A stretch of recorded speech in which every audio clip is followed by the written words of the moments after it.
ఈరోజు 8వ రోజు, 7వ రోజు, లేదంటే 12వ రోజు. 12వ రోజు ఇంకా 3 రోజుల పాటు మనం ఇక్కడ ఉంటాం. మనిషి జీవితమే యజ్ఞమయం కావాలి అనేది మహర్షుల కోరిక. అందుకే పురుషోభావ యజ్ఞ అని ఒక మహర్షుల వాక్యం. పురుషుడు అంటే మానవుడు, జీవుడు, యజ్ఞ స్వరూపుడు. యజ్ఞము చేయడానికి అనుకూలంగా భగవంతుడు మానవ శరీరాన్ని తయారు చేశాడు. ఇయంతే యజ్ఞయా తనోహు అని వేద వాక్యం. ఈ శరీరము ఏమిటి అంటే యజ్ఞ సంబంధమైనటువంటిది. యజ్ఞము చేయడానికి అనుకూలంగా రచన చేశాడు పరమాత్మ. చింపాంజీలు, గొరిల్లాలు, కొండముచ్చులు, కోతులు మనిషికి దగ్గర అని చెప్తున్నారు, కానీ అవి చేయగలుగుతాయా? యజ్ఞము చేయలేవు, మంత్రము పలకలేవు, స్వాహ చెప్పలేవు, పద్మాసనం వేసుకుని కూర్చోలేవు. కేవలము మానవ శరీరంలోనే అనుకూలత ఉన్నది. అందుకే మనం 1 గంట, 2 గంటలు, 3 గంటలు కూర్చుంటాం, కదలకుండా స్వాహ స్వాహ స్వాహ అని సమర్పిస్తాం.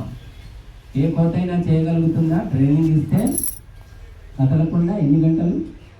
కాబట్టి ఇయంతే యజ్ఞయా తనోహు, ఈ శరీరము యజ్ఞ సంబంధమైనది. అందుకే భగవంతుడు ఆ రకంగా నిర్మించాడు. కనుక మనం ఈ శరీరాన్ని భగవంతుడు దేనికోసం తయారు చేశాడంటే యజ్ఞం కోసం. మనం దేనికోసం వాడుతున్నామంటే యజ్ఞాన్ని భగ్నం చేయడానికి, విఘ్నం చేయడానికి వాడుకుంటున్నాం తప్ప యజ్ఞం చేయడానికి వాడుకోవడం. చూడండి, ఒక భగవంతుని యొక్క కోరిక వేరు, ఉద్దేశం వేరు, మానవుడు వాడుతున్న ఉద్దేశం వేరు. కొంతమంది శిబిరానికి వస్తారు, నేర్చుకోవడానికి వస్తారు. కొంతమంది ఏమో టైంపాస్, ఆడుకోవచ్చు, పడుకోవచ్చు, ఏదో టైంపాస్ చేసుకుందాం, ఇంట్లో పొద్దుపోదు అని. ఇక్కడ శిబిరం పెట్టిన వాళ్ళ ఉద్దేశం ఏమిటి? అందరూ నేర్చుకోవాలి, బాగుపడాలని. భగవంతుడు కూడా ఈ పెద్ద సూపర్ మార్కెట్ తెచ్చి పెట్టాడు. ఈ ప్రపంచం అనే సూపర్ మార్కెట్ ఎందుకోసం అంటే జీవుడు స్వర్గము మోక్షము పొందాలి. ఇక్కడ రిపేరు అయ్యి స్వర్గ మోక్షాలు పొందాలి. ఆ రెండు పక్కన పెట్టేశాను. ఇంకా ఎవరికి స్వర్గం లేదు, మోక్షం లేదు, ఈ పూటకు దొరికితే చాలు, తింటే చాలు, ఎలాగో ఒకలా బతికేయాలి. అటువంటి వాదము కొత్తగా వచ్చిందేం కాదండి. మనిషికి తేలిగ్గా అంటే కఠినమైన పనులు, స్వర్గము మోక్షము ఎవడు పొందాడు, ఎవడు చూడబోయాడు. కాబట్టి తింటే కడుపు నిండుతోంది, తెలుస్తూనే ఉంది, నాలుకకు రుచి తగులుతూ ఉంది. కాబట్టి ఇహలోక సుఖాలు వదిలిపెట్టి కనబడని వాటి గురించి అన్వేషించడము, ప్రయత్నం చేయడం వ్యర్థము అని కొంతమంది ఎప్పుడు చెప్తూ ఉంటారు. వాళ్ళను చార్వాకులు, హేతువాదులు, నాస్తికులు, లోకాయతులు అని పిలుస్తారు. అథీస్ట్ అంటారు ఇంగ్లీష్లో. భోగవాదులు, భౌతికవాదులు, మెటీరియలిస్టులు అని కూడా అంటారు. కాబట్టి మనకు ఒక శ్లోకంలో పూర్వం చార్వాకులు చెప్పేవాళ్ళు, యావత్ జీవే సుఖం జీవే రుణం కృత్వా ఘృతం పిబేత్ భస్మీభూతస్య దేహస్య పునరాగమనం కుతః. బతికినన్ని రోజులు అప్పు చేసి పప్పుకోడు తిను, అందులో నెయ్యి పోసుకొని తిను, చక్కగా ఎంజాయ్ చెయ్యి. చచ్చిపోయి బూడిదైపోయిన తర్వాత ఆ అప్పు తీర్చేదెవరు, అడిగేదెవరు, అంటేదెవరికి, శిక్ష ఎవరు? కాబట్టి బతికినన్ని రోజులు ఎంజాయ్ చెయ్యి అనేది ఒక సిద్ధాంతం ఈనాడు నడుస్తోంది ఎక్కువ మొత్తంలో. అది ఎప్పటి నుంచో ఉన్నదే, కాకపోతే ఎక్కువ మంది అనుయాయులు తయారయ్యారు. కాబట్టి కర్తవ్యాలు లేవు, ధర్మకార్యాలు లేవు, పరోపకారము లేదు, నిత్యకర్మలు లేవు. తిందాం, దాచిపెట్టుకుందాం, జీవితం గడిపేద్దాం, అంతే. కర్తవ్యాలు అనేది లేవు, డ్యూటీ అనేది లేదన్నమాట. కనుక ఇటువంటి మనస్తత్వము విదేశాల్లో బాగా ఉండేది, కానీ ఇప్పుడు మన దేశంలో కూడా 70% వచ్చినట్టే కనిపిస్తూ ఉంది. కాబట్టి మనమందరం కూడా ధర్మము ఆచరిస్తే అప్పటికప్పుడు ఏమీ రాదండి. ధర్మాన్ని ఆచరిస్తూ పోతున్న కొద్దీ ఫలితం అనేది వస్తుంది. ఇప్పుడు యజ్ఞం చేశాము, రోజు చేస్తున్నాం, ఏమొచ్చింది? బూడిద మిగులుతోంది. అంతకు మించి ఏం మూటలు రావట్లేదు, ముళ్ళలు రావట్లేదు అందులోంచి. మరి ఏమొస్తుందంటే అదృష్టము భాగ్యము అనేది ప్రధాన ఫలితము. గౌణంగా సెకండరీగా ఏమేమి వస్తున్నాయి? ఆయువు, ప్రాణం, ప్రజాం, పశుం, కీర్తిం, ద్రవిణం, బ్రహ్మవర్చస్సు అన్నీ వస్తాయి మనకు సమస్య. కాబట్టి అన్నిటికంటే ముందు మనకు మానసికంగా శాంతి దొరుకుతోంది, ఏకాగ్రత దొరుకుతోంది, క్రమశిక్షణ ఏర్పడుతుంది. కాబట్టి అగ్నిహోత్రంలో సుగంధ పదార్థాలు, ఔషధులు, వనస్పతులు, చాలా మంచి మంచి పదార్థాలు ఎన్ని సమర్పిస్తే అంత శక్తిని వాయు రూపంలో స్వీకరిస్తామన్నమాట. తింటేనేమో మనం ఒక్కరికే పరిమితం, కానీ వాయు రూపంలో విశ్వమంతా విస్తరించి సమస్త ప్రాణులకు మేలు చేస్తుంది. కాబట్టి ఈ పని చేయగలిగేది ప్రపంచంలో మనిషి మాత్రమే, అందులో భారతీయుడు మాత్రమేనండి.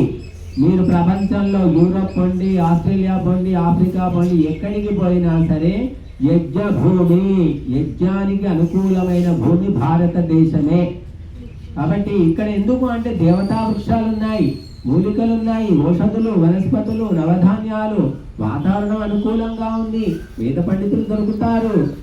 మరి మనం కూడా ఇక్కడ మంత్ర ఉచ్చారణకు అనుకూలంగా మన శరీరం ఉంది, ఆరోగ్యం ఉంది. విదేశాల లోపల కష్టం అన్నమాట.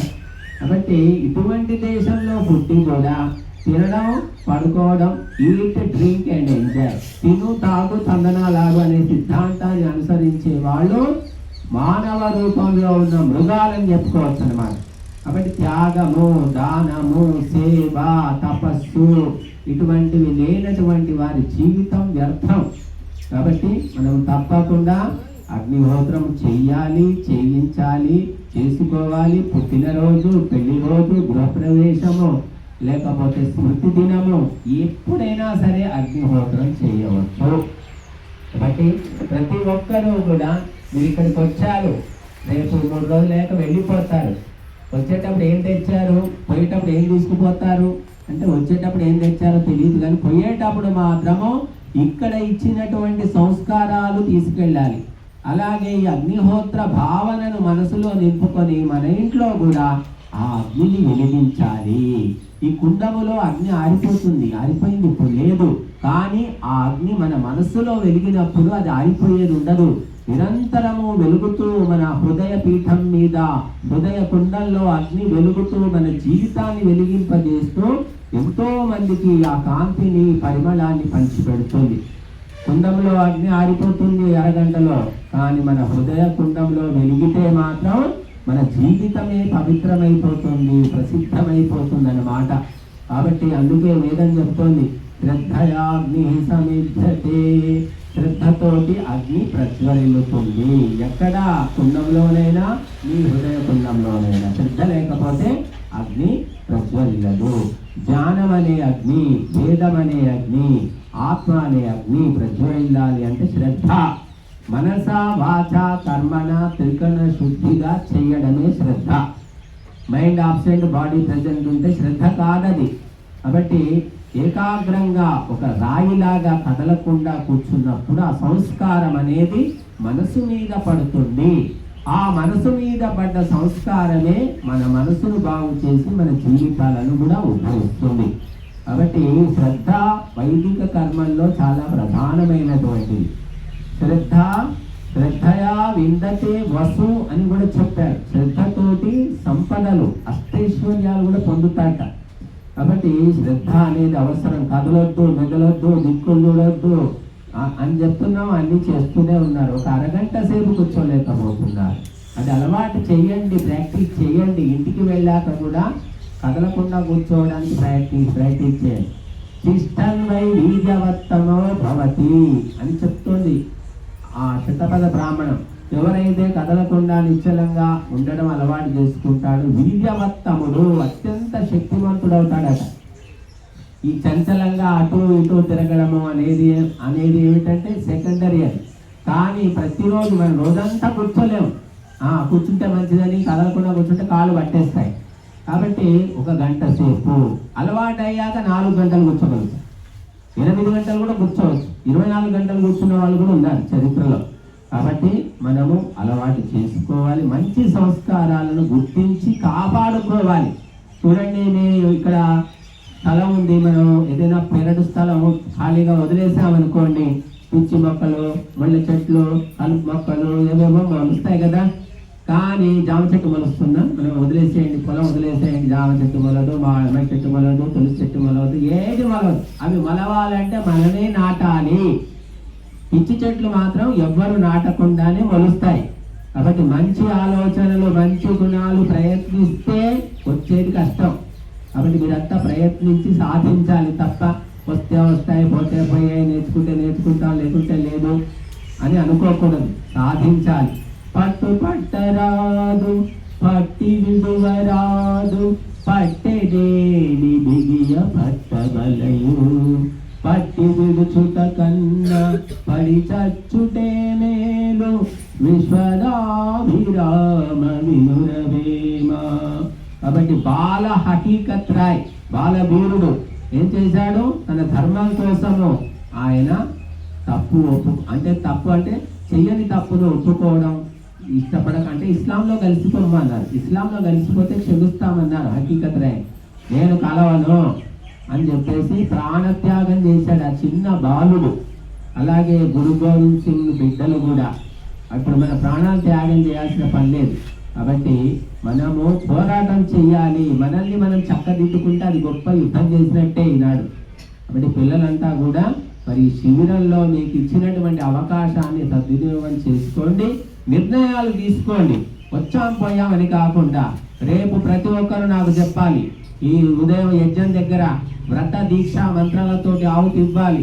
నేను టీ కాఫీలు మానేస్తాను, కూల్ డ్రింకులు మానేస్తాను, మాంసాహారం మానేస్తాను, కోడిగుడ్లు మానేస్తాను, బయట తిండి తినను, ప్రాణం పోయే పరిస్థితి వస్తే తప్ప బయట తిండి తినను. ఇలాగ నిన్న చాలా చెప్పారు కదా ఇటువంటి బట్టలు వేసుకోవాలని, ఎన్నో చెప్పారు. నిర్ణయం తీసుకోవాలన్నమాట. ఊరికే వినడం వదిలేయడం కాదు. రేపు ప్రతి ఒక్కరూ ఒక నిర్ణయం తీసుకొని దాన్ని ఆచరిస్తామని ఇక్కడ మంత్రపూర్వకంగా ఆహుతి సమర్పించాలి. ఎవరెవరు చెప్తారు చెప్పండి. రేపు కనీసం ఒక్క అలవాటైనా, ఒకటి అలవాటు వదిలేయటం కానీ ఒక అలవాటు మనం ఆచరించడం కానీ చేయాలి. మీకు ఇచ్చిన పుస్తకాల్లో ఉన్నాయి చూడండి.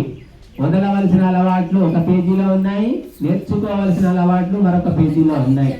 కాబట్టి ప్రతి ఒక్కరూ ప్రతిరోజు 24 సార్లు గాయత్రి జపం మేము చేస్తాము ప్రతిరోజు అనే వాళ్ళు ఎవరు అందరు నిర్ణయించుకోండి. ఒత్తిడి ఏం లేదు, బలవంతం లేదు.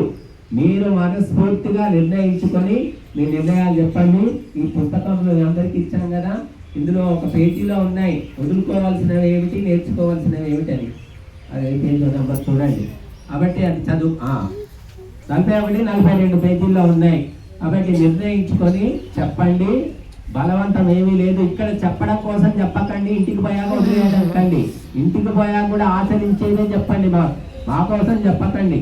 కాబట్టి మీరందరూ కూడా ఆలోచించండి, జీవితాన్ని మార్చే నిర్ణయాలు తీసుకోండి అని కోరుతున్నాం. ఓం శాంతి.